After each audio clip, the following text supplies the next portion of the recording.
प्रदोष व्रत कथा। किसी भी व्रत को करने के पीछे कोई न कोई पौराणिक महत्व और कथा अवश्य होती है। तो चलिए जानते हैं इस व्रत की पौराणिक कथा के बारे में। स्कंद पुराण में दी गई एक कथा के अनुसार प्राचीन समय की बात है।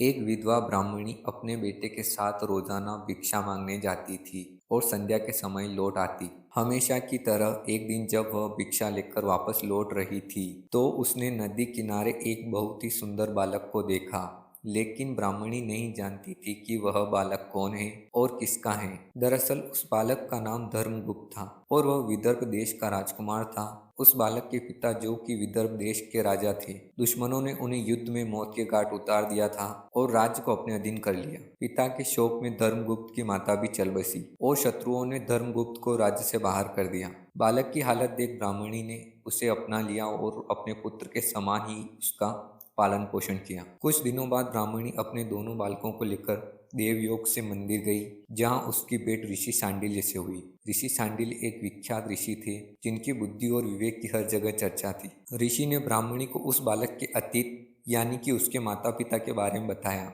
जिसे सुन ब्राह्मणी बहुत उदास हुई। ऋषि ने ब्राह्मणी और उसके दोनों बेटों को प्रदोष व्रत करने की सलाह दी और उससे जुड़े पूरे विधि विधान के बारे में बताया। ऋषि के बताए गए नियमों के अनुसार ब्राह्मणी और बालकों ने व्रत संपन्न किया, लेकिन उन्हें यह पता नहीं था कि इस व्रत का फल क्या मिल सकता है। कुछ दिनों बाद दोनों बालक वन विहार कर रहे थे, तभी उन्हें वहां कुछ गंधर्व कन्याएं नजर आई जो कि बेहद सुंदर थी। राजकुमार धर्मगुप्त अंशुमति नाम की एक गंधर्व कन्या की ओर आकर्षित हो गए। कुछ समय पश्चात राजकुमार और अंशुमति दोनों एक दूसरे को पसंद करने लगे और कन्या ने राजकुमार को विवाह हेतु अपने पिता गंधर्वराज से मिलने के लिए बुलाया। कन्या के पिता को जब पता चला कि वह बालक विदर्भ देश का राजकुमार है तो उसने भगवान शिव की आज्ञा से दोनों का विवाह कराया। राजकुमार धर्मगुप्त की जिंदगी वापस बदलने लगी। उसने बहुत संघर्ष किया और दोबारा अपनी गंधर्व सेना को तैयार किया। राजकुमार ने विदर्भ देश पर वापस अपना आधिपत्य प्राप्त कर लिया।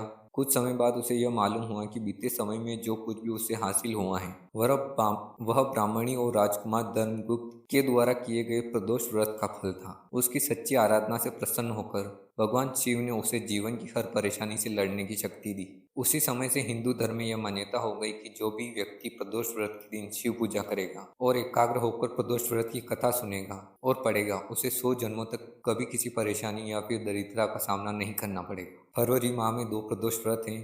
पहला गुरुवार 2 फरवरी को है प्रदोष शुल्क व्रत और दूसरा 18 फरवरी को है शनि प्रदोष कृष्ण पक्ष में।